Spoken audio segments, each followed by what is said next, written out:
বীর মুক্তিযোদ্ধা অ্যাডভোকেট ফজলুর রহমানকে কিশোরগঞ্জ ৪ আসনে মনোনীত করায় জাকির হোসেন মুকুলের আনন্দ মিছিল। রুবেল মিয়ার প্রতিবেদন। বীর মুক্তিযোদ্ধা অ্যাডভোকেট ফজলুর রহমানকে কিশোরগঞ্জ ৪ আসনে দলীয় প্রার্থী হিসেবে প্রাথমিকভাবে মনোনীত করায় অষ্টগ্রাম উপজেলার বিএনপির সাধারণ সম্পাদক জাকির হোসেন মুকুলের নেতৃত্বে আনন্দ মিছিল অনুষ্ঠিত হয়।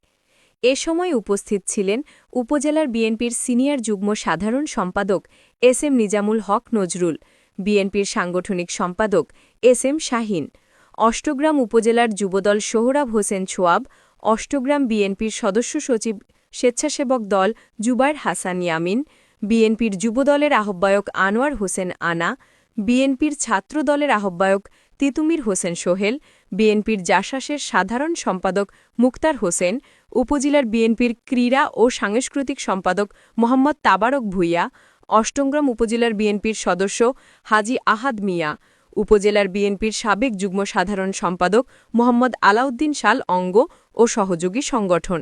সভার সভাপতিত্ব করেন উপজেলার বিএনপির সাধারণ সম্পাদক বারবার কারা নির্যাতিত নেতা জনাব জাকির হোসেন মুকুল।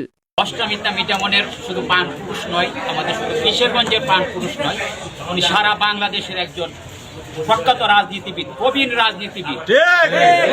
কিছু লোকের ষড়যন্ত্রের শিকার হয়ে উনি অত্যন্ত সহজ সরল মানুষ, সেই জন্য কিছু দুষ্কৃতিকারী ওনার বিরুদ্ধে বিভিন্ন ধরনের গভীর ষড়যন্ত্র করেছিলেন। আমি আল্লাহ রাব্বুল আলামিনের কাছে শুকরিয়া জানাই যে এই ষড়যন্ত্র ভেদ করে আমাদের নেতা আবারও আমাদের মধ্যে ফিরে আসছেন।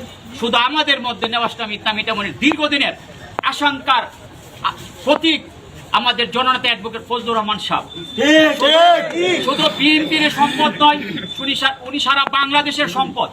সুতরাং আমি উদারত আহ্বান জানাবো, আজকে যারা ওনার বিরুদ্ধে ষড়যন্ত্রে এখনো লিপ্ত আছেন, আমরা চলুন এই ষড়যন্ত্র থেকে দূরে সরে আমরা সকলেই ঐক্যবদ্ধভাবে আমরা বাংলাদেশ জাতীয়তাবাদী দল বিএনপির পতাকা তুলে আসি, যারা আমরা বিএনপিকে ভালোবাসি, শহীদ প্রেসিডেন্ট জিয়া রহমানের আদর্শকে ভালোবাসি, বেগম খালেদা জিয়ার আদর্শকে ভালোবাসি, আমাদের তারুণ্যের অহংকার জনাব ভারপ্রাপ্ত চেয়ারম্যান জনাব তারেক রহমানকে আদর্শকে আমরা যারা ভালোবাসি।